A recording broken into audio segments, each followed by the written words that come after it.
Olá pessoal, tudo bem com vocês? Eu sou Fabiola Antunes e nós somos Aquela Filha.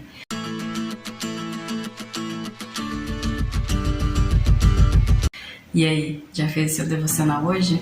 Temos estudado o livro de Atos dos Apóstolos toda segunda e quarta-feira, às 18 horas no horário local, às 19 no horário de Brasília.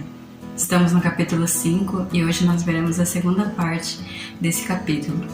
Se você perdeu algum dos devocionais, nós temos uma playlist com o título Livro de Atos e lá tem todos os vídeos dessa série de devocionais. Se você perdeu algum, vai lá na nossa playlist e assista os vídeos que por acaso você tenha perdido. Na primeira parte do capítulo 5, nós falamos sobre Ananias e Safira, o casal que tentou enganar a igreja, mentiram para Deus. Vimos que Deus não pode ser enganado. Ele é a verdade, nele está a verdade e que Deus conhece tudo, inclusive a intenção do nosso coração. Através de Deus, na pessoa de Jesus, nós temos a salvação. Todo aquele que crê que Jesus é o seu único e suficiente Salvador será salvo e não deve andar em mentira, porque Jesus é a verdade e o pai da mentira é o diabo. E vamos para o vídeo de hoje. A parte 2 do capítulo 5 de Atos traz várias histórias de curas, pois é nesse ambiente de cura que a igreja primitiva cresceu e se fortaleceu. Essa é a nossa história, a história da Igreja de Cristo.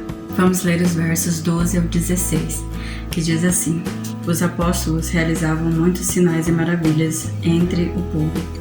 Todos se reuniam regularmente no templo, na parte conhecida como Pórtico de Salomão.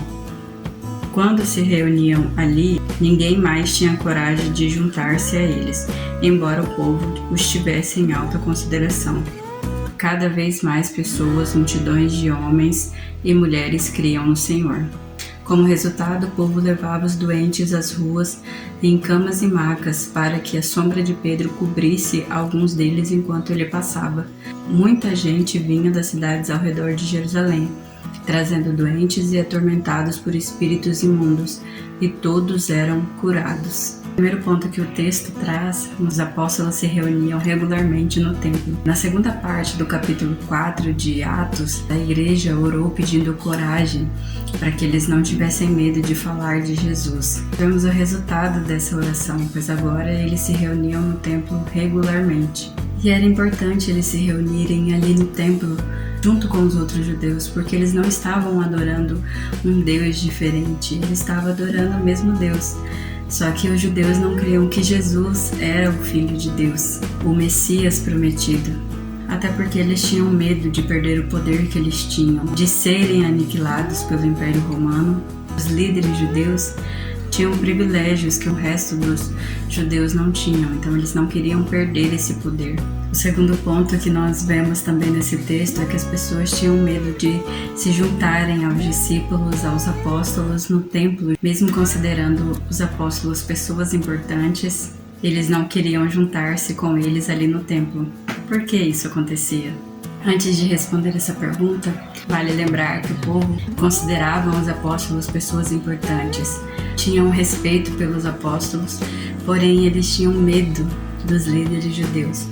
Sabendo o que os líderes judeus já tinham feito com Jesus, sabiam que poderia acontecer o mesmo com quem por acaso tivesse ali com eles. Pedro e João já haviam sido presos por curar um homem e acredito que eles não se reuniam com os apóstolos por medo dos líderes judeus. O terceiro ponto que nós vemos é que muitos criam no Senhor Jesus. Embora tivesse todo esse impasse que as pessoas não queriam estar junto com os discípulos ali no templo, muitos criam no Senhor Jesus. A ousadia que eles tinham de pregar o Evangelho e manifestar o poder de Deus através das curas e milagres não eram em vão. As pessoas tinham oportunidade de ver com seus próprios olhos os sinais do poder e maravilhas que Jesus, através dos seus discípulos, realizava. E vale lembrar que o poder não era dos discípulos. Através do Espírito Santo eles podiam realizar esses sinais e maravilhas. O quarto ponto que nós vemos ainda nesse texto é que a sombra de Pedro curava. Em João 14, 12, Jesus diz assim: eu lhes digo a verdade, quem crê em mim fará as mesmas obras que eu tenho realizado, e até maiores, pois eu vou para o Pai. Jesus diz aos seus discípulos e diz a nós: quem cresce nele faria as mesmas obras e ainda maiores, porque ele iria junto para Deus. O que Jesus está dizendo é que essas pessoas, através dele, poderiam ser reconhecidos como filhos de Deus. Vemos que muitas pessoas eram levadas para Jerusalém para serem curadas pelos apóstolos. Os apóstolos iam ao templo não para confrontar os líderes judeus. Eles queriam, como todo judeu, adorar a Deus no templo. Os apóstolos sabiam que eles podiam ser mortos, presos, por irem ao templo. Mas eles também sabiam em quem eles criam e valia a pena viver para agradar Jesus em todos os lugares que ele mandasse os discípulos estarem. O povo tinha medo de estar junto com os discípulos no templo, mas os respeitavam, viam os sinais e maravilhas que eles realizavam através de Jesus, através do nome de Jesus, e o resultado disso era que muitos criam em Jesus. O testemunho de vida deles era admirado e é admirado até hoje. Não considere pessoas maiores do que Jesus, ainda que elas sejam boas e agradáveis, façam milagres, curas.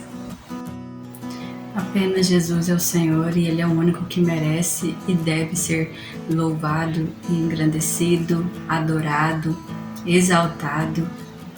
Nós devemos agradecer a Ele pelas curas que recebemos. Ele é o único que pode nos dar a salvação. Muito mais do que a cura física, Jesus pode nos dar a salvação da nossa alma, onde nós iremos passar a eternidade. É através de Jesus que nós podemos ser salvos e podemos morar junto com o Pai. Amém? Que Deus abençoe a sua vida.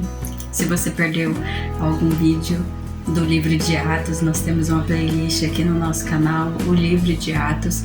Então vai lá, assista os vídeos que por acaso você tenha perdido. Até o próximo vídeo, que Deus abençoe a sua vida e tchau!